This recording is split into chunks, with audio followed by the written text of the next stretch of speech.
നമസ്കാരം. ഇന്ന് ഞാൻ പറയാൻ പോകുന്നത് നമ്മൾ ഡയറക്ഷനെക്കുറിച്ചും ക്യാമറയെക്കുറിച്ചും മറ്റെല്ലാ കാര്യങ്ങളെക്കുറിച്ചും നമ്മൾ ഏകദേശം സംസാരിച്ച് കഴിഞ്ഞു. സ്ക്രിപ്റ്റിനെക്കുറിച്ചൊക്കെ ഇതിൻ്റെ മാർക്കറ്റിംഗ് വശങ്ങളെക്കുറിച്ചാണ് നമ്മൾ പറയുന്നത്. അത് യൂട്യൂബ് ആയിക്കോട്ടെ, OTT ആയിക്കോട്ടെ, തിയേറ്റർ റിലീസ് ആയിക്കോട്ടെ, എന്താണെങ്കിലും അതിൻ്റെ മാർക്കറ്റിംഗ് സാധ്യതകളെക്കുറിച്ചാണ് ഞാൻ പറയാൻ പോകുന്നത്. ആദ്യം അതിനു മുമ്പൊരു അഡ്വൈസ് തരാം. ഞങ്ങളൊക്കെ പണ്ട് പുസ്തകങ്ങൾ വായിക്കുകയും TV കാണുകയൊക്കെയാണ് ചെയ്തിരുന്നത്. പുസ്തകത്തിൽ നിന്ന് വായിച്ച് കിട്ടിയൊരു ഇതാണ്. ഒരു മകൻ ബിസിനസ് തുടങ്ങാൻ പോയപ്പോൾ അച്ഛനോട് എന്താണെന്ന് വെച്ചാൽ എനിക്ക് തരാനുള്ള ഏറ്റവും വലിയ ഉപദേശം എന്ന് ചോദിച്ചു. അപ്പോൾ അച്ഛൻ പറഞ്ഞു, മോനൊരു ഭിത്തിയുടെ ഒരു മതിലിൻ്റെ മുകളിൽ നിൽക്കുകയായിരുന്നു, നീ ഇങ്ങോട്ട് ചാടാൻ പറഞ്ഞു, ഞാൻ പിടിച്ചോളാമെന്ന് പറഞ്ഞു. അയ്യോ, ഞാൻ അച്ഛൻ പിടിക്കാൻ പറ്റിയില്ലെങ്കിൽ ഞാൻ താഴെ വീഴുകയില്ലായിരുന്നു. ഇല്ല, ഞാൻ ധൈര്യമായിട്ട് പിടിച്ചോളാം, നീ അച്ഛനല്ലേ, നീ ഇങ്ങോട്ട് ചാടാൻ പറഞ്ഞു. ഇവൻ വിശ്വസിച്ച് ചാടി. അച്ഛൻ മാറിക്കൊടുത്ത് ഇവൻ കമ്മന്നടിച്ച് നിലത്ത് വീണു. ഇതാണ് ഏറ്റവും വലിയ പാഠം ബിസിനസ്സിൻ്റെ. കാരണം ആരെയും വിശ്വസിക്കരുത്, അച്ഛനെ പോലും. സിനിമയിലും ഒരു 70% അത് തന്നെയാണ്. സിനിമയിൽ ഒരു 70% വരെ വിശ്വസിക്കരുത്. നിങ്ങൾ ആദ്യം ഞാൻ പറയാം, യൂട്യൂബ് റിലീസാണെങ്കിൽ നിങ്ങൾക്ക് സ്വയം കിട്ടുന്ന വ്യൂവേഴ്സ് മതി.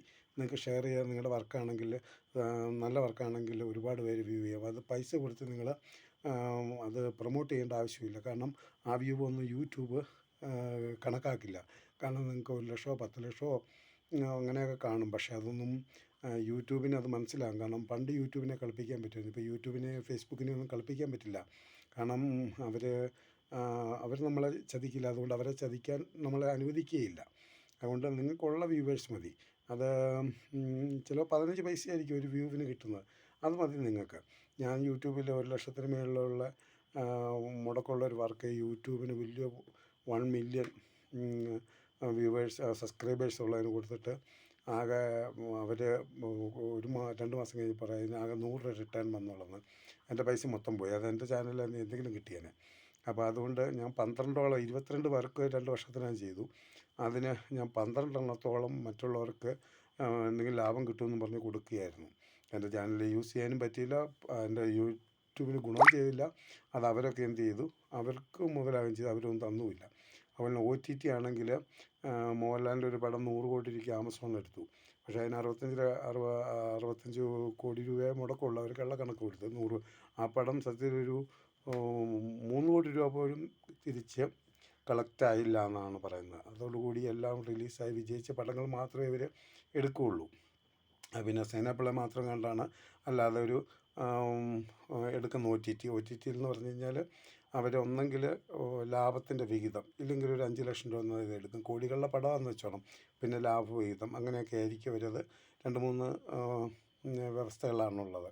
പിന്നെ ഡിസ്ട്രിബ്യൂഷൻ, തിയേറ്റർ ഡിസ്ട്രിബ്യൂഷനാണെങ്കിൽ തിയേറ്റർ ഡിസ്ട്രിബ്യൂഷന് ഞാൻ ഈ ഒരു 4 മാസം മുമ്പ് ഒരു വലിയ ഡിസ്ട്രിബ്യൂട്ടർ ഒത്തിരി പടങ്ങൾ ഡിസ്ട്രിബ്യൂട്ട് ചെയ്തതാണ്.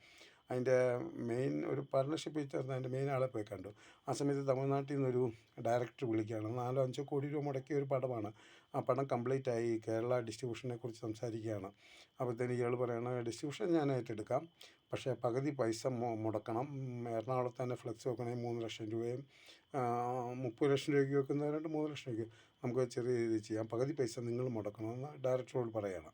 അത് എത്രയാണെന്ന് ചോദിച്ചപ്പോൾ 12 ലക്ഷം ഉണ്ട്, അതിൽ 6 ലക്ഷം രൂപ മുടക്കണം. ഒരു 6 ലക്ഷം രൂപയാണ് ഡിസ്ട്രിബ്യൂട്ടർ മുടക്കാൻ തയ്യാറാകുന്നത്.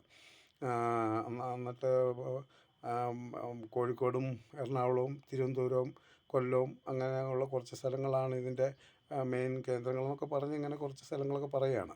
ബാക്കിയുള്ളതെല്ലാം സ്വാഭാവികമായിട്ട് പോസ്റ്ററുകൾ മതി എന്നൊക്കെ പറയുകയാണ്. അപ്പോൾ 6 ലക്ഷം രൂപ മുടക്കിയിട്ട് അയാളുടെ ലാഭവും അയാളുടെ മുതലും തിരിച്ചെടുത്തതിന് ശേഷം നിങ്ങൾക്ക് പൈസ തരാമെന്ന്. കോടികൾ മുടക്കി പ്രൊഡ്യൂസർ ഒപ്പിച്ച് ചെയ്ത അയാളുടെ ഡിസ്ട്രിബ്യൂട്ടർ പറഞ്ഞ് കേട്ടുകൊണ്ടിരിക്കുകയാണ്. അപ്പോൾ അങ്ങനെയുള്ളൊരു സിറ്റുവേഷനുണ്ട്. നല്ല ഡിസ്ട്രിബ്യൂട്ടേഴ്സുണ്ട്. എന്നാലും ഞാനിത് പറയുന്നത് എൻ്റെ പരിമിതമായ അറിവുകൾ വെച്ചാണ്. പക്ഷേ ഞാൻ നേരിട്ട് ഇതൊക്കെ കണ്ടതാണ്.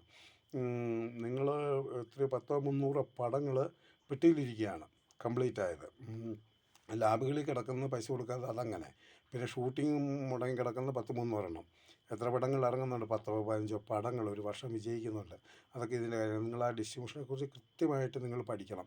10-12 ലക്ഷം രൂപയുണ്ടെങ്കിൽ ഒരു പടം നിങ്ങൾക്ക് ഡിസ്ട്രിബ്യൂട്ട് ചെയ്യാവുന്നുള്ളൂ. പിന്നെ ഈ എല്ലാ ഏജൻറ്റുമാരാണ്, 70% ഏജൻറ്റുമാരുടെ കമ്മീഷനാണ് ഇവർ ഈ പറയുന്നത്. ഏജൻറ്റുമാരുടെ ഒന്നും ആവശ്യമില്ല. നിങ്ങൾക്ക് സെൻസർ ചെയ്യാൻ 1.5 ലക്ഷം, 2 ലക്ഷം, 85,000 എന്നൊക്കെ പറയും. ഒന്നുമില്ല. ഒരു 10-30,000 രൂപ ഉണ്ടെങ്കിൽ സെൻസർ കോപ്പി കൊടുക്കണം. അത് സാധാ എഡിറ്റ് ചെയ്ത സാധാ കോപ്പി കൊടുത്താൽ മതി. സെൻസർ കോപ്പി, സെൻസർ സ്ക്രിപ്റ്റിനൊക്കെ ലക്ഷങ്ങൾ സെൻസർ സ്ക്രിപ്റ്റ്, അതിൻ്റെ ഒന്നും ആവശ്യമില്ല. ഇതൊക്കെ നമുക്കല്ലാതെ കൊടുക്കാവുന്നേ ഉള്ളൂ. 10-30,000 രൂപ ഉണ്ടെങ്കിൽ സെൻസർ ചെയ്ത് കിട്ടും. സെൻസറിനെ കണ്ടിട്ട് സാറേ 10-15,000 രൂപ ഫീസേ ഉള്ളൂ. അതെ, ചീറ്റിംഗ് ഒന്നുമില്ല ഇതിനകത്ത്. ഒക്കെ നേരിട്ട് നിങ്ങൾക്ക് കോൺടാക്ട് ചെയ്യാം. അതിനൊരു ഏജൻറ്റിൻ്റെ ആവശ്യമില്ല. പിന്നെ അതുപോലെ തന്നെ UFOയ്ക്ക് നിങ്ങൾക്കൊരു 10 തിയേറ്ററിലോ 50 തിയേറ്ററിലോ വേണമെങ്കിൽ UFO നിങ്ങൾ ഗൂഗിളിൽ സെർച്ച് ചെയ്താൽ മതി. UFOയുടെ സർവേ ഡീറ്റെയിലും. എനിക്കറിയാവുന്ന ഒരു 6 മാസം മുമ്പ് ഒരു മാഡമായിരുന്നു ഇതിൻ്റെ ചീഫ്, UFOയുടെ. അവരോട് സംസാരിച്ച് കഴിഞ്ഞാൽ അവർ കറക്റ്റായിട്ട് പറയും. ഈ പറയുന്ന 10 സെക്കൻഡ് പരസ്യത്തിന് കണ്ട് ഒരാഴ്ച ഇരുന്നെങ്കിൽ 1,800 രൂപയുള്ളൂ, GST സഹിതം. അല്ലാതെ നേരിട്ട് പോയി നമുക്കൊരു പരസ്യമൊന്നും തിയേറ്ററിൽ ഇടാനൊക്കില്ല. UFO മുഖേനേ പറ്റുള്ളൂ. അപ്പോൾ UFOയുടെ ഒരു സിനിമയുടെ കാര്യങ്ങൾ നേരിട്ട് സംസാരിക്കാവുന്നതാണ്. സെൻസർ കോപ്പി വേണം. 91 മിനിറ്റ് ഉണ്ടെങ്കിൽ ഒരു പടം സെൻസർ ചെയ്യുള്ളൂ. അങ്ങനെയൊക്കെ ഉള്ളൂ കാര്യങ്ങൾ. ഇച്ചിരി കൂടെ കൂടുതൽ കൊടുക്കണം. കാരണം അതിനകത്ത് എന്തെങ്കിലും കട്ട് ചെയ്ത് കളഞ്ഞാലും 91 മിനിറ്റ് കാണണം. വിത്തൗട്ട് ടൈറ്റിലാണത്. അങ്ങനെയൊക്കെയുള്ള കാര്യങ്ങളാണ്. നിങ്ങൾക്കിതൊക്കെ നേരിട്ട് ഗൂഗിളിൽ തിരക്കിയാൽ കിട്ടാവുന്നതേ ഉള്ളൂ. അല്ലാതെ നിങ്ങൾ ഇതിന് വേണ്ടി ഒത്തിരി പേരെ തപ്പി നടക്കുകയൊന്നുമില്ല. പിന്നെ വർക്ക് അറിഞ്ഞിരിക്കണം, അത്രയേ ഉള്ളൂ കാര്യങ്ങൾ. ഇത്രയൊക്കെയാണ് ഒരു മാർക്കറ്റിങ്ങിൻ്റെ. യൂട്യൂബ് ആണെങ്കിലും OTT ആണെങ്കിലും അവിടെ മാർക്കറ്റിംഗ് എല്ലാം ഏക്കും. നിങ്ങളുടെ കൂടെ ഒരു